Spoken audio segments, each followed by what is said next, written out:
It's the summertime. Welcome back to the New Nurse Guidebook. My name is Pierre Lafour. If you're new to the channel, the purpose of this channel is to help new graduate nurses live healthier, wealthier, more happy, and fulfilling lives. Today, we've got a CRNA school episode. This is by request from somebody in the comment section.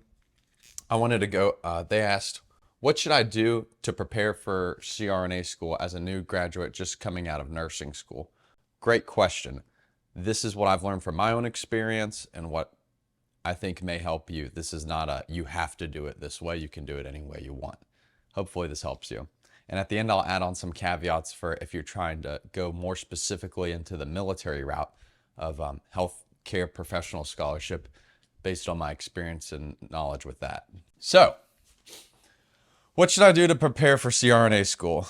The first thing to do that will set you up for a lot of success is, number one, getting a new graduate nursing job in the ICU, preferably at an academic teaching facility where it's their bread and butter to teach new nurses and mold them into great care providers. I started at the Cleveland Clinic. Fantastic resources. I cannot recommend them enough. Their environment is to teach you and make you a great nurse and very competent and confident. Moving on to number two, start shadowing. So let's say you just graduated from nursing school and you've got this downtime before you take your NCLEX and you start your job. Fantastic window of opportunity to reach out to some points of contact in the operating room and go in the operating room and shadow a CRNA. Everybody's done with school. Everybody's having fun. Great time to strike that iron while it's hot and you're in learning mode and to start shadowing. Be sure to keep an hour log with your date, your time in, time out, the CRNA you shadowed, and a list of the cases. I'm extra. That's what I like to do. But I find that helped me out a lot. Let's say, Pierre, I don't know any CRNAs in the operating room. Well, the best thing to do is to go to the operating room and go to the scheduling board and see, hey, are there any CRNAs I can shadow? Or go to the CRNA office and speak with the chief CRNA and say, hey, I'm a senior, just graduated nursing school, and I'd like to hit the ground running and get some shadowing hours before I begin my first job in the ICU. Bop, bop, bop, bam, there you go. You're in. Start shadowing, ask lots of questions, be a sponge. You're still in the learning mode. Now we're gonna move on to point number three. Leadership, teaching, and precepting on your unit. This is one of my favorite things to do. It's the most fulfilling thing that you can do is give back to the generation beneath you coming on the come up. So once you have about a year of experience, you'll have opportunities to have nursing students shadow with you, precept new people to the unit, and maybe do an in-service with your unit. All great opportunities to take initiative, increase your depth of knowledge, and teach. And it's something good to do, give back. Moving on to point four, CCRN, preparing for this, your critical care registered nurse certification.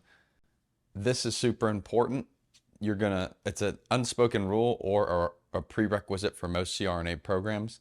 I would recommend getting like 3 to 4 months on the unit, getting acclimated to that. That's going to be a huge adjustment before you start hitting the ground running on your CCRN.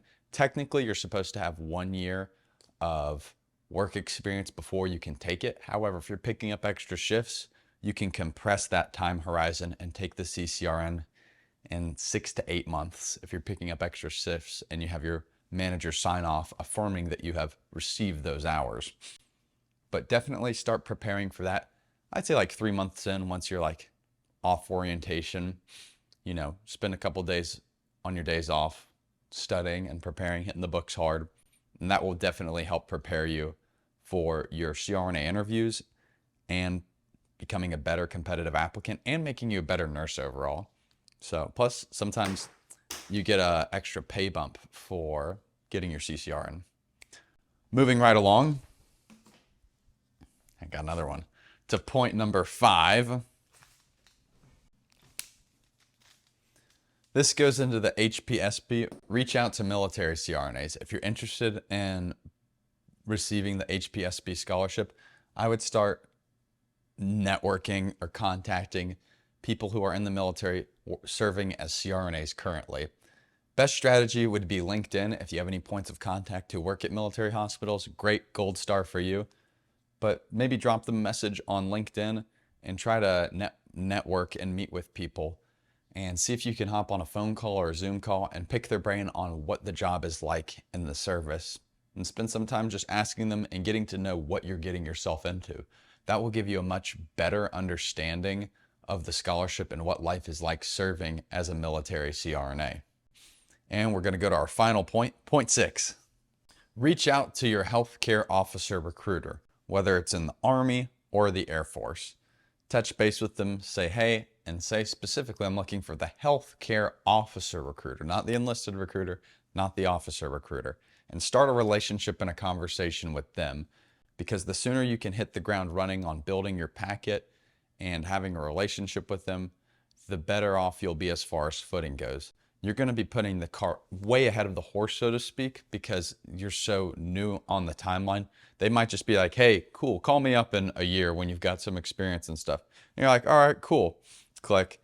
And then, call them 6 months. Say, hey, here's where I am. I've gotten my CCRN. I'm applying to CRNA schools, everything like that. Is there any paperwork or steps or processes that you'd like for me to do right now? And they're going to be like, cool, get your letters of recommendation together and do things like that. So here are the 6 steps that I use to help prepare me for not only CRNA school, but also the HPSP scholarship.